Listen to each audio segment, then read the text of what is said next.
to the official podcast at contentchampion.com. Join our heroic quest to discover truly epic content marketing. Introducing your host, the content champion himself, Loz James. Hi folks, welcome to episode 39 of the Content Champion podcast. Thanks for listening. On the show this time, I'm thrilled to be speaking with Mark Schaefer, the highly acclaimed social media strategy consultant, college educator, best-selling author, and in-demand speaker. Founder and executive director of Schaefer Marketing Solutions, Mark's list of accomplishments are many, varied, and impressive, and his blog, Grow, is one of the top marketing blogs in the world. In 2014, Mark invented the term content shock to describe the reaching of a saturation point in content production. And now he's back with the solution, content ignition. I couldn't wait to hear Mark's take on this, so let's dive in. Thanks for coming on, Mark. I am delighted to be here. Now, you're a globally renowned business consultant, educator, speaker, and best-selling author, and your blog Grow is one of the top marketing blogs in the world. A year ago, you coined the term content shock to describe the saturation point we've reached in content production. And today we're going to talk about the antidote to that, content ignition. Before we get started though, could you tell us a bit of your backstory, please? Sure. I worked in big companies most of my career in sales and marketing. Did just about every kind of marketing job you could think of in terms of brand management, managing on a global scale, mostly focused on B2B, and started my own company about 6.5 years ago and also started to teach. I still teach at a large university in the New York area called Rutgers University. Mm-hmm. I do a lot of consulting to big companies. And I think of myself really as a marketing strategist. That's what I enjoy. That's what I'm really good at. Although people know me probably mostly for my social media writing on my blog and in my books. I've written 4 books. I've got another one coming out in a few weeks about the topic we're going to cover today, ironically. So that's great. I think that kind of wraps it up about me. You can find me at businessesgrow.com. Fantastic. Well, tell me a little bit more about your business and what sort of services you provide.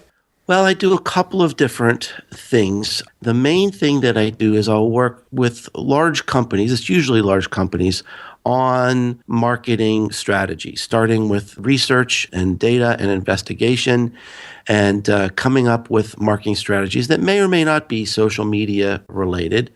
I work with a lot of well-known companies like Johnson & Johnson, IBM, Dell. I'm doing an interesting project for the U.S. Air Force right now on the use of augmented reality. I also do workshops, corporate workshops on anything from content development to just understanding social media. I do a lot of speaking. I speak at conferences all around the world. In fact, I've been to the UK, I think, 4 times in the last 18 months or so. I always enjoy going to the UK and seeing my many friends over there. And as I said, I also teach. I teach at Rutgers University. Fantastic. Now, you've alluded to content shock already, but for those who haven't heard the term, how does it relate to content marketing? Well, I think it makes sense in terms of the evolution of digital marketing in general. If you think about the first wave of marketing, let's say back in the early 90s, when the emphasis for a business was to get a website online. It was just the emphasis was on presence. Now, if you were the first company in your industry with a website online, good news. You were going to be found more than the other people. The next phase became search. Once you had a presence, people had to find you. Once again, if you were the first one to figure out search, you're going to have an advantage. But once everybody else starts to figure it out, it becomes more crowded. It becomes more expensive to compete. It becomes more difficult to compete. We're now in a third phase of digital marketing that's built on helpfulness and utility, helping people in their moment of need. And that is fueled by content, the technology enablers of social media and mobile technology, so we can help people in their point of need. And once again, if you were the first one to figure out social media and content marketing, great news. You're going to have an advantage. But we're at a point now in many industry niches where it's getting very crowded. People are figuring it out. They're putting lots of great content out there. And so the implication is in these crowded content niches that it's getting more difficult to compete because people only have a certain amount of attention, and the cost, both in terms of time and resources and real dollars out of pocket, it takes more and more to cut above the noise, which what I call content shock, this period that we're in right now, to cut above the noise and become the signal. I think it's kind of a natural evolution, a natural implication of this business cycle that we're in. And the blog post that I wrote a year ago was basically just a call to action to make people aware that it's getting more difficult and we're going to have to be more resourceful and think differently about how we go to market. The status quo isn't good enough anymore. And I remember when the blog post you're talking about came out, content shock itself caused a sort of mini shock within the industry, and people started to look within themselves, I think, about what they were producing and the effectiveness of it. Extending from that, can we say that in some senses then, because of the competition you're talking about, that in some instances content marketing doesn't work anymore, or, has it peaked already? No, I don't think that's the case at all. I think there are still enormous opportunities. The fact of the matter is that many niches are unsaturated. A lot of companies that I work with are still in an industry that are far behind. They haven't really caught on. Their customers are still underserved in this area. So I think there are lots of opportunities still for content in general. And then I think there are also micro niches even within a content strategy. We just have to be thinking about content more strategically. We've been through a period where basically anybody putting out any kind of content could find some advantage, and that isn't very strategic. So we're going to have to be thinking more specifically about content forms, content timing, segmenting our audiences differently. We're just going to have to think more strategically about it. And I mean, it's just a natural implication of where we are. Okay, so on that basis, let's introduce your antidote to content shock, content ignition. Could you describe what you mean by this and how it can help make our content marketing more successful and I guess more strategic in that instance? Well, for the last year, I've been obsessing with this idea, and I'm not kidding when I say obsessing. I'll wake up in the middle of the night with ideas that I'll scribble down because I've been thinking about what do we do next? How do we get through this period?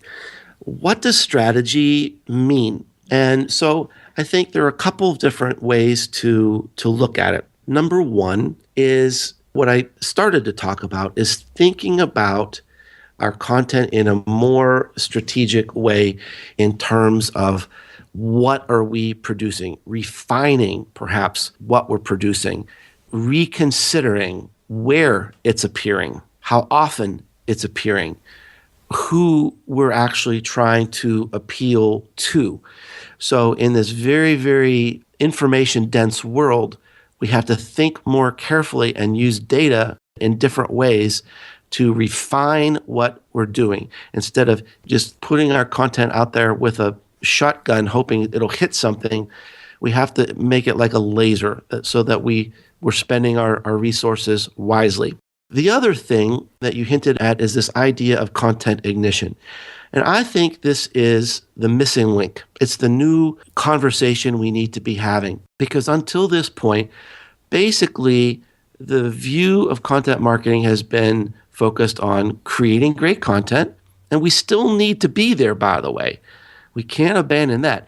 Any content strategy has to start with great content. If you don't have that, you're not going to get anywhere. But my idea is that great content is not the finish line. It's the starting line. It's a new way to look at this.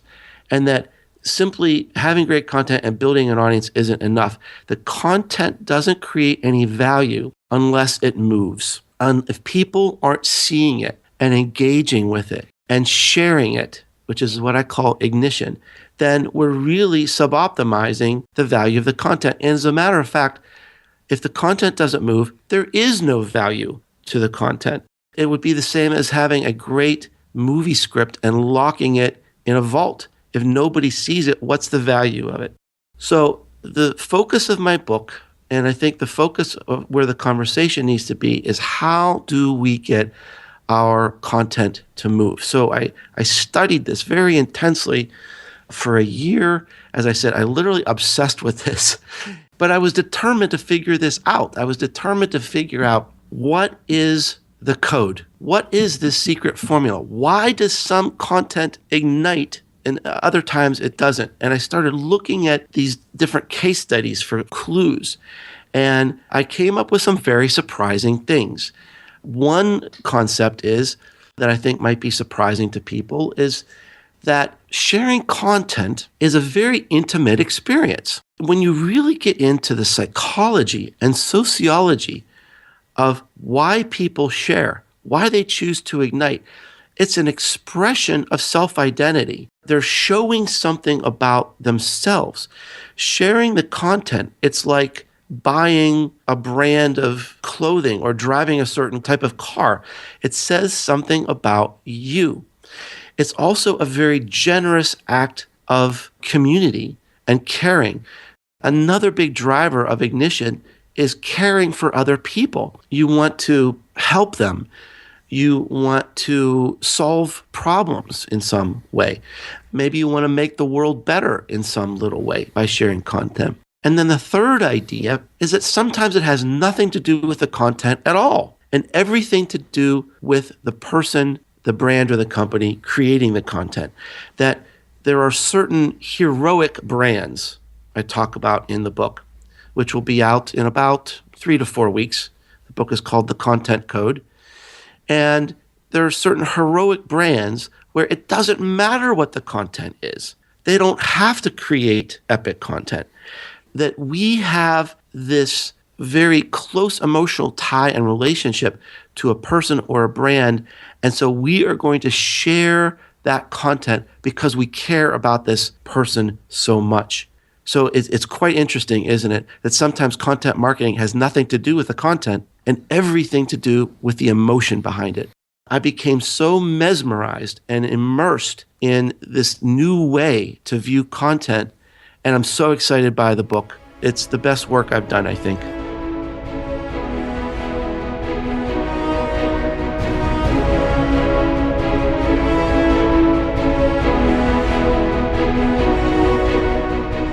You're listening to the Content Champion Podcast, showcasing the best content marketing strategies across the web.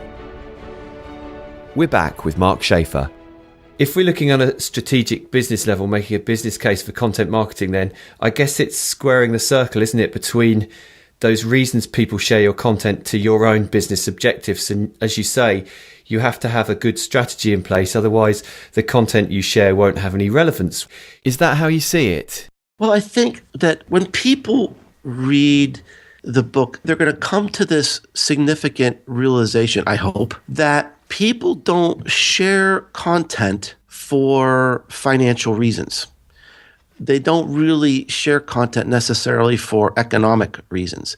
But if you look at most business strategies, that's what it's all based on. It's not based on psychology and emotion. It's based on economics. And I think it's a call for a different type of mindset to really understand content ignition is not necessarily about the content. It's about the feeling. It's about the emotion. It's about the brand in a general sense and also in a case-by-case, post-by-post type of sense.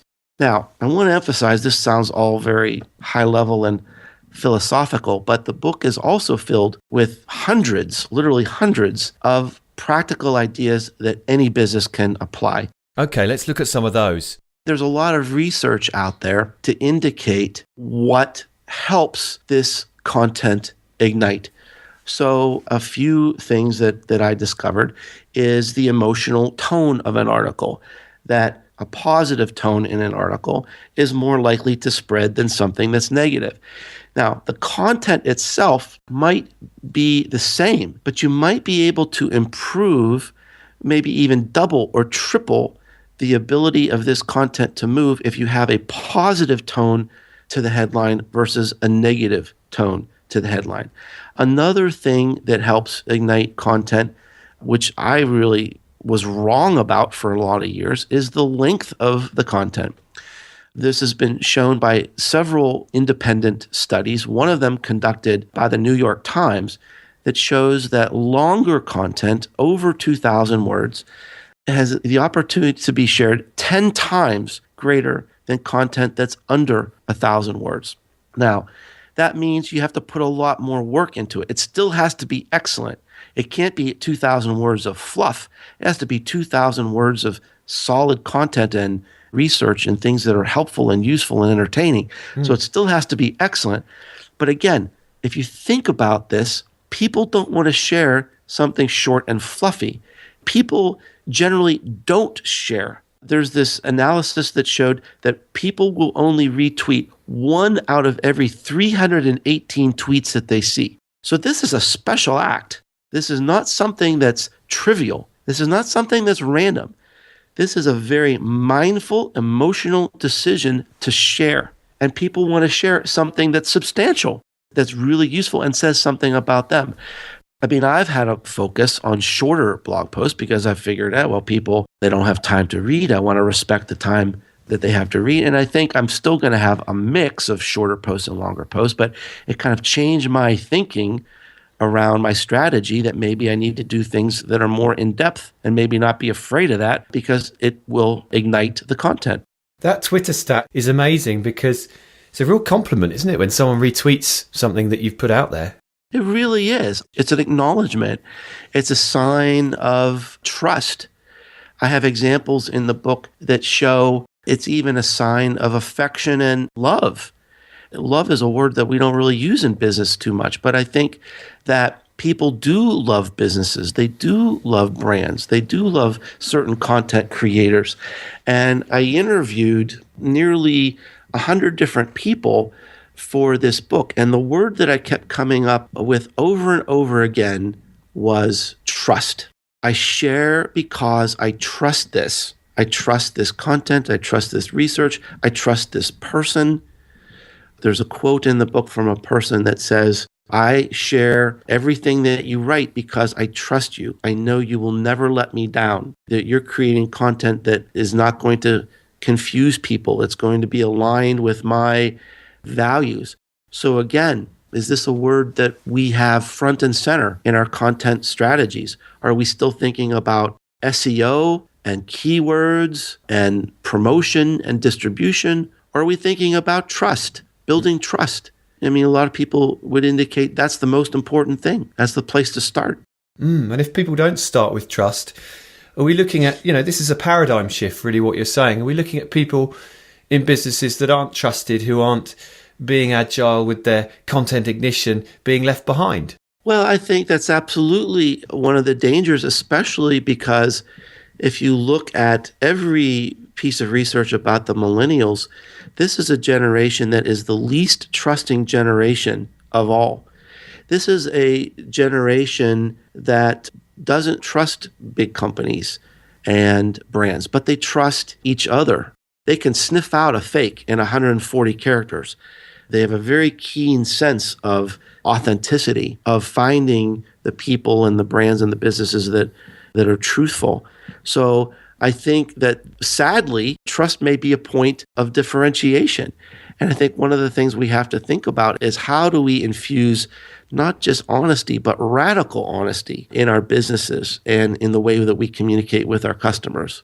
I was going to look at the landscape going forward over the next 12 months and ask you about that, the sort of trends you see developing. So authority and trust will be at the heart of this then.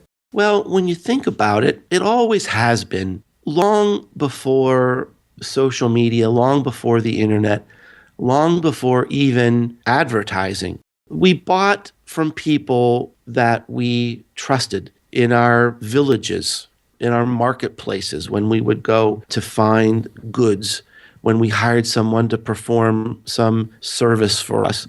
It was paramount that we found people that had a good word-of-mouth reputation. Trust and honesty was everything.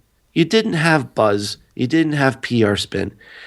Trust has always been at the heart of our businesses. It's been at the heart of the decision to purchase. And now, with the exposure that we get with our content, with the ability to publish, it's a historically important opportunity, really, to recapture that, to capture something that you couldn't necessarily gain from advertising. You have to work pretty darn hard to create trust through advertising. But through this connection, through this communion, really, of content marketing, we have the opportunity to recapture those personal relationships and the trust. And just before we start to wrap things up, it's been a fascinating conversation. You've got that trust, you've got that online authority, you have a great relationship with your community, a man of many talents. We see these coming through in your work, but one of the things that I was really fascinated about with you personally is these patents that you've got out there. I understand you've got 7 of them. I'm fascinated to know what they are. Well, there was a period of time in my marketing career where I had a research and development department that was reporting to me because, of course, product development is a very important part of marketing. So I had a little piece of a budget where I could find new products to potentially take to market. And I was in a very kind of a magical time where I'm a very creative person. I have lots of great ideas. I like listening to customers and listening to their needs. And I was in partnership with some really excellent engineers that can make some of these ideas come true. And so one of the ideas I had was around applying holographic imaging to packaging. Really had nothing to do with what I do now, but we were able to, by listening to our customers, by getting inside these different processes, we were able to create this methodology to apply holographic images to packaging that never existed before. So that's one of my favorites. We could take another whole podcast with the stories behind that. But no, I just wanted to know about those because it's fascinating. Not all the marketing experts I speak to have got patents out there. But let's bring it back to where you are now with your online work and your marketing business. Could you remind us all where we could find you online, please, so we could read your superb blog and find out more about your services, please? Well, I'd love to stay connected with everyone listening. And you can find me at businessesgrow.com, and you can find my blog. It's called Grow. I have a podcast I do with Tom Webster called The Marketing Companion. You can find my books listed there. And there are lots of free resources there to help businesses of every size. Wait for it, listeners. Here comes the PS question. Could you please share one advanced content marketing strategy we can use right after the show? I think the biggest thing we need to do today is evaluate the saturation, the content saturation level in our niche. I think that is going to drive everything that we do here on out. We need to do a very thorough evaluation of customer needs, of competitor response, and drive our strategies that way. Fantastic. Well, look, Mark, this has been a great conversation. Loads in there for people listening. And thank you very much for your time. And I wish you all the best of luck in future. Thanks so much for having me. You've been listening to the Content Champion podcast, available at contentchampion.com, Stitcher, Zune, the BlackBerry Network, and on iTunes. Until next time, thanks for listening.